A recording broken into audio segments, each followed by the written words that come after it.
உந்தன் கரத்தை பற்றியிருப்பேன், ஒருபோதும் பிரிவதில்லை. ஜீவப்பாதையில் நடந்திருப்பேன், வழியினை மறப்பதில்லை.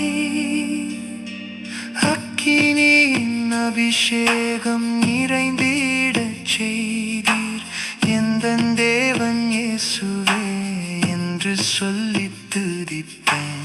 அக்கினியின் அபிஷேகம் நிறைந்திடச் செய்தீர், எந்தன் தேவன் இயேசுவே என்று சொல்லித் துதிப்பேன். அன்பின் அடையாளம் எந்தன் இயேசுவே,